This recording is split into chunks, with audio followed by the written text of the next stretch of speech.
Udah pas semua. Kalau cahaya ini enggak tuh. Apa? Kalau cahaya ini enggak. Perkenalkan, nama saya Binezer Murti. Saya akan mewawancarai dengan Bapak siapa? Ahmad Jabir. Di sini saya akan mewawancarai tentang bullying di kampus. Menurut Bapak, bagaimana tanggapan tentang bullying di kampus?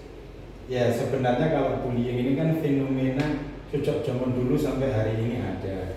Cuma modelnya saja yang berbeda-beda. Sekarang modelnya lain dengan zaman saya dulu waktu masih muda. Nah, harusnya ya, bullying ini diminimalisir ya, di kehidupan manapun, termasuk di kampus, apalagi di kampus, di sekolah. Karena apa? Ini sangat berpengaruh kepada tumbuh kembang seseorang. Orang di dunia sekolah, kampus itu kan sedang mengalami tumbuh kembang.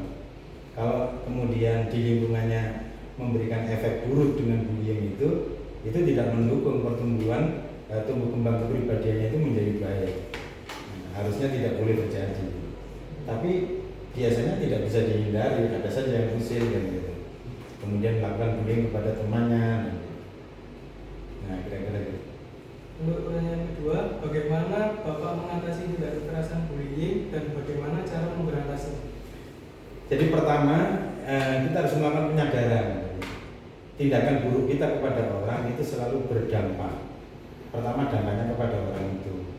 Ya, secara psikologis dia akan mengalami cacat kepribadian kalau orang sedang diintimidasi ya, dalam bentuk apapun termasuk bullying kan. Jadi disadarkan bahwa tindakan yang seperti itu ada dampak buruk kepada yang menjadi objek. Yang kedua, pelaku kita melakukan bullying itu juga kemudian terjadi dampak negatifnya. Ya, kita yang merendahkan orang merasa lebih tinggi, kita yang menjelekkan orang merasa lebih baik. Ya, dan itu tidak sehat bagi siapapun kalau dia merasa lebih baik, lebih tinggi. Ya. Jadi ada dampak buruk kepada objek maupun subjek. Nah, jadi ini harus dihilangkan. Cara menghilangkannya adalah diberi penyadaran. Itu satu. Yang kedua, di ruang publik, ya, ruang bersama-sama itu ya dibiasakan untuk saling menghargai, terbuka, ya, saling terbuka, saling menghargai. Kebiasaan saling menghargai itu akan mengurangi kita mengintimidasi, merendahkan, menjelekkan orang lain. Nah, kebiasaan menghargai orang itu harus kita bangun. Nah, lalu kemudian secara tata ruang juga kita harus bikin ya ruang-ruang publik itu tidak menjadi nyaman bagi orang yang melakukan intimidasi dalam bentuk apapun termasuk bullying kepada sesama. Biasanya itu kan kalau ada ruang-ruang yang tertutup itu memungkinkan mereka melakukan bullying dengan sebebas-bebasnya. Nah, itu dikurangi. Nah, kurang lebih seperti itu. Untuk yang terakhir, apakah Bapak mempunyai pengalaman tentang bullying waktu menjadi mahasiswa dulu? Nah, pernah. Tapi karena saya ini perantau, jadi begitu saya merantau, saya sudah siap ya, dengan apapun yang kemudian membuat saya terintimidasi untuk melawan. Jadi ketika ada yang membuli saya di kampus, ya saya ada gelut gitu. Nah, jadi ya karena saya dari tempat yang jauh, dari pelosok, ya, kemudian kuliah, ya, kemudian bertemu dengan orang se-Indonesia, ya, resiko itu harus saya temui.